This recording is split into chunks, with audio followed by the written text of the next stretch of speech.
Hi, my name is Tim Gurmscheid. I'm manager of planning services here at the Waukegan Park District, and excited to be out here today. This recognizes the 1-year celebration of beginning work out at the Carnegie, and a lot of work has happened over those years.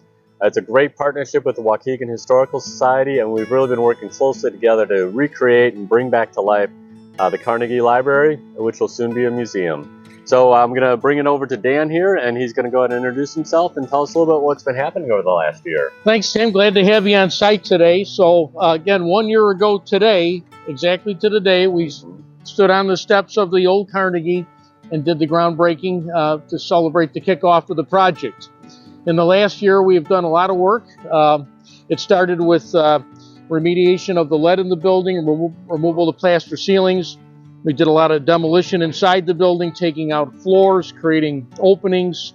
And then last winter, we moved into earth retention, then the foundation into February and March for the new addition, and so on and so forth. Okay, so now, Tim, we're over by the addition for the building. We're at the northwest corner of the property.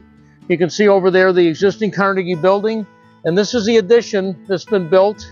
This goes down 5 levels, so that it will access every level of the existing Carnegie building. You'll see the elevator shaft right here.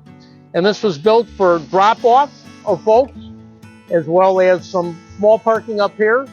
And then you'll have bathrooms on the first floor, bathrooms on the second floor, some gallery space and some storage areas.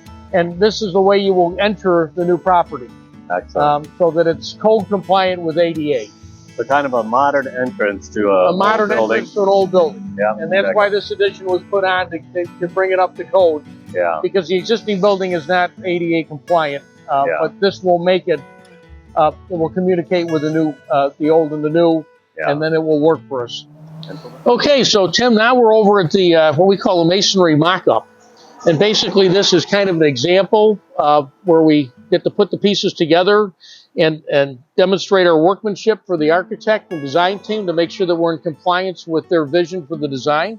So this is what the addition will look like. You will see features of Indiana limestone in the same color as the existing building, this kind of beigey color called Indiana buff.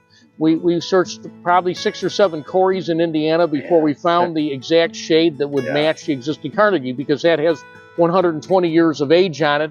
We need to find something that weathered and aged about as much. So we found blocks of stone that we brought up from Indiana, and now we're at Glassy Stone here in the Chicago area. They are fabricating it to this profile and to these shapes and sizes. And so you'll see all that. You'll also see more random ashlar stone, which will be on the building, especially from the east side. It'll be most prominent, and a little bit on the north side here. And this will, again, match in detail the random ashlar that's on the building right now. All right, Tim, so now we're at the east side of the building. Excellent. Over here you have the existing Carnegie. And you can see we've taken down all the scaffolding now, except that little stair tower left on the south end of the building. So you can see how the random ashlar Lannon stone is cleaned up. We've removed all the graffiti. We've ground all the joints and retuck pointed it, cleaned all the brick and retuck pointed it. You can see the new Marvin windows on the first floor, which will overlook the lake. And you can see the addition with the various levels and all the perimeter wall framing that we're working on, running the studs up.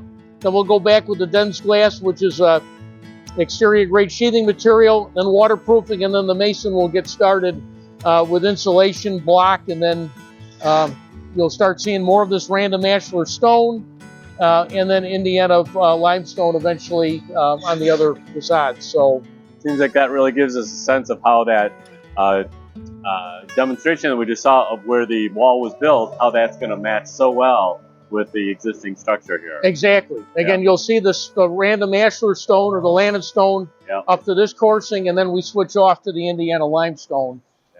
All right, we're back down at the boiler room at the Carnegie, and you can see in this mechanical room all the work that's been done in the last month by McDonough Mechanical. You can see all the ductwork that's been installed. Right now, our master pipe fitters from McDonough are working on the installation of the boilers and all the piping and tubing that's associated with that, and pumps.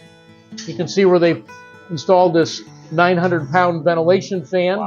to hoist that up and get that in the air. That's going to pull in the fresh air for the building and exhaust the recycled or the air that we have to exhaust. Yep.